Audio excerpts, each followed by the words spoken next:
کہ بخاری مسلم میں ایک حدیث ہے جس کو پڑھ کے انسان بار بار سوچنے پہ مجبور ہو جاتا ہے کہ اس طرح بھی ہوتا ہے۔ حضرت انس بن مالک رضی اللہ تعالیٰ عنہ ارشاد فرماتے ہیں ہم سب حضور کی بارگاہ میں بیٹھے تھے، بخاری مسلم ہے، نبی پاک علیہ السلام تشریف فرما تھے، حضور کی عادت مبارکہ تھی جہاں موقع آیا حضور بیٹھ گئے، حضور زمین پہ جلوہ فراز تھے، صحابہ کرام نے سوال پوچھنے شروع کیے، یہ بھی بتائیں، کچھ نوجوان تھے انہوں نے کچھ سوالات شروع کیے، انہوں نے بہت زیادہ سوالات کیے کثرت سے۔ تو حضرت انس بن مالک رضی اللہ تعالیٰ عنہ فرماتے ہیں بہت سوالات، جب زیادہ سوال ہو گئے نا اللہ کے رسول صلی اللہ علیہ وسلم اٹھ کے نا ممبر پہ بیٹھ گئے، فرمایا پوچھو جو تمہارا جی چاہتا ہے میں بتاؤں گا، پوچھو، کرو سوال کرو۔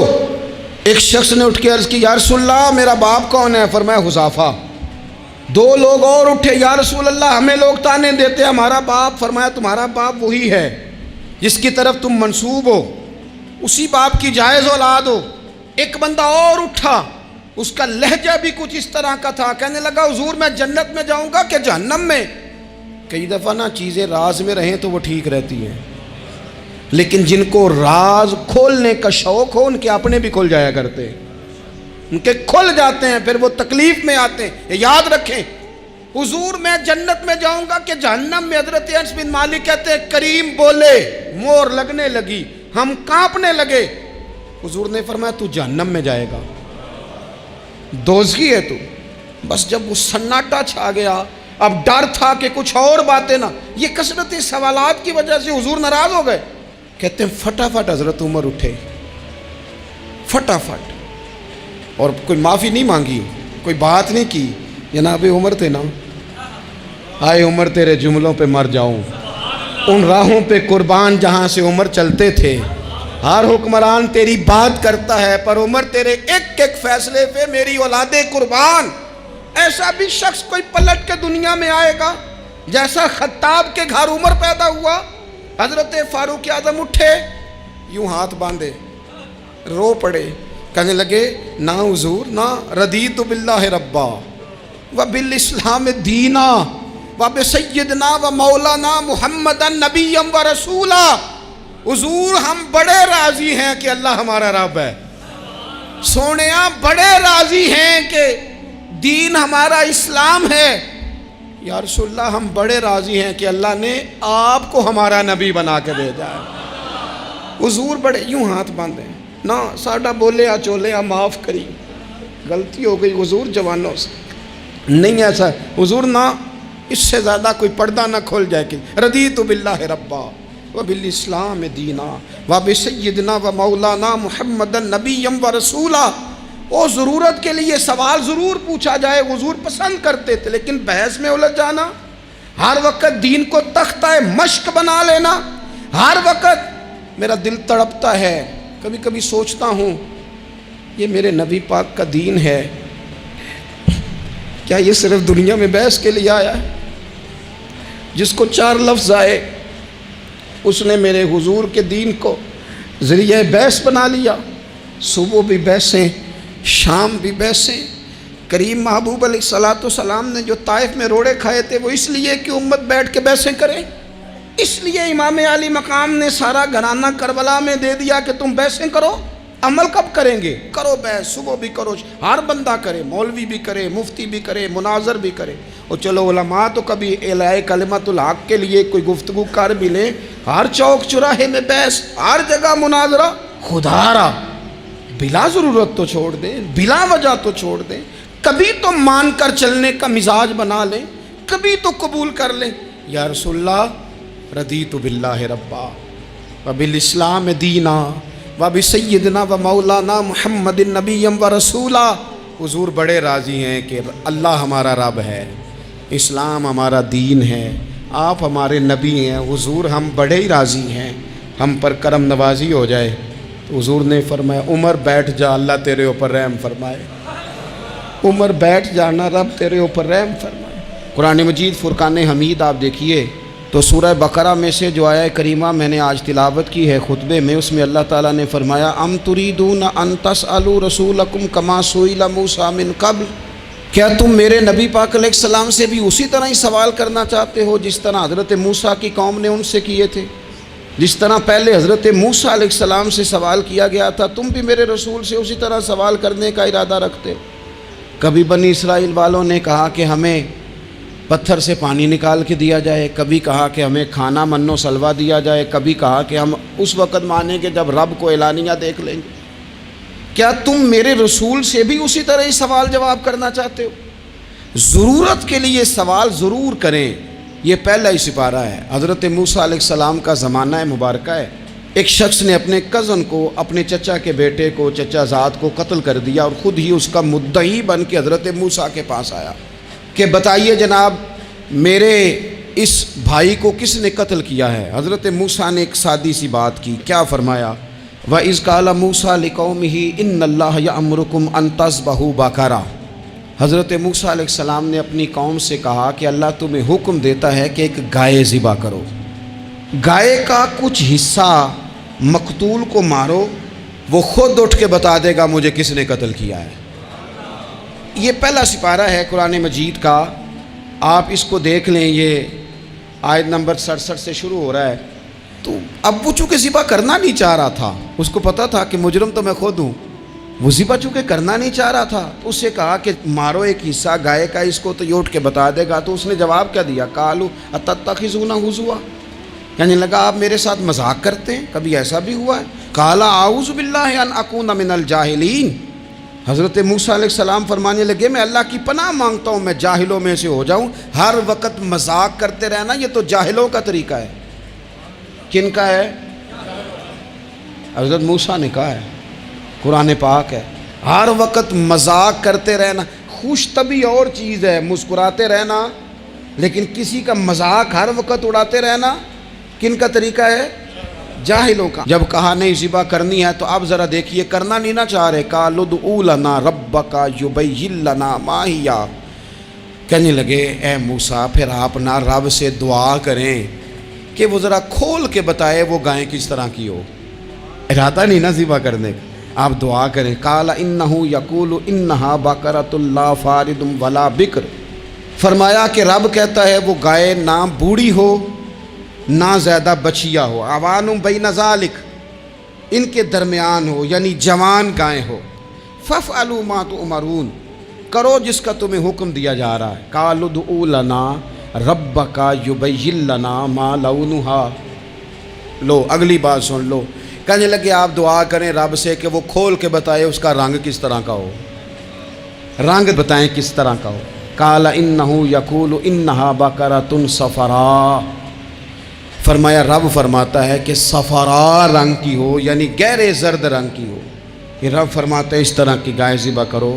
فاقع لونھا تسر الناظرین، اور جب کوئی اسے دیکھے تو اسے اچھا بھی لگے، آنکھوں کو اچھی لگے وہ گائے، اس طرح کی گائیں ذبح کرو۔ لو اتنی باتیں بتا دی۔ قالوا ادع لنا ربک یبین لنا ما ہی، کہنے لگے نہیں آپ پھر دعا کریں اللہ ذرا کھول کے بتائے گائیں کس طرح کی ہو۔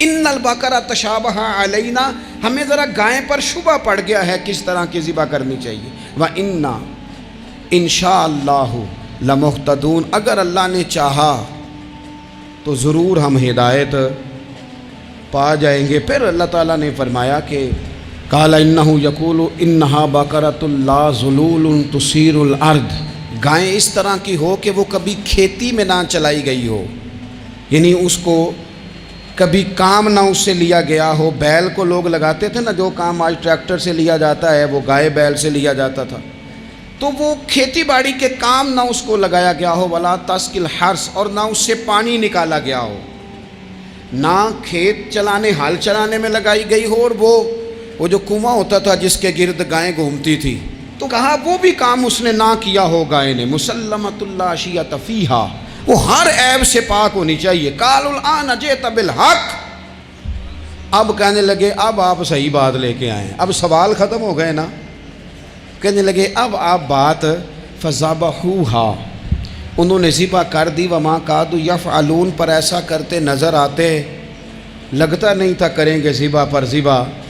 اچھا یہ گائیں پھر ملی کیسے؟ امام خازن کہتے ہیں کہ ایک نیک آدمی تھا، تو اس کا آخری وقت آ گیا، تو اس کے پاس جو کل جمع پونجی تھی وہ ایک بچیا تھی، گائے کی بچیا ویڑی، اس کے پاس وہ ایک بچیا تھی صرف۔ تو اس نے اس طرح کیا کہ اس کی گردن پر ایک مہر لگائی، اللہ کے نام پر بطور امانت اس نے اس کو جنگل میں چھوڑا، کہ یا اللہ میرا بیٹا ایک ہی ہے، وہ بھی چھوٹا ہے، اس کی حفاظت کرنا اور میرے بیٹے کو پہنچا دینا۔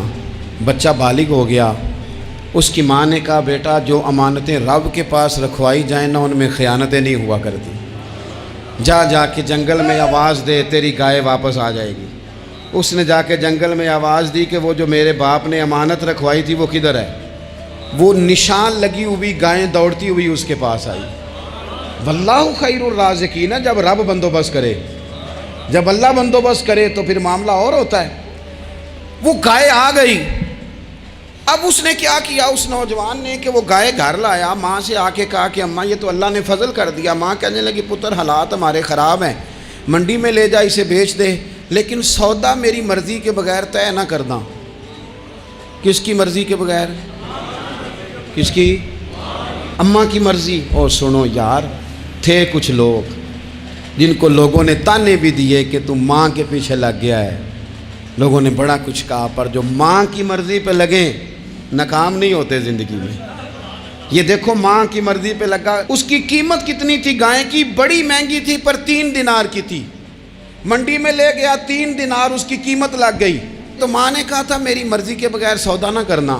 اب بچے تو نہیں نا مانتے، اماں کو کیا پتا باہر بزنس کیا ہے، لین دین کیا ہے، پر ماں نے کہا تھا میری مرضی۔ بندہ دے رہا ہے اسے 3 دینار، اس نے کہا جی میں نے طے تب کرنا ہے، ڈن تب کرنا ہے، پہلے اماں سے پوچھنا ہے۔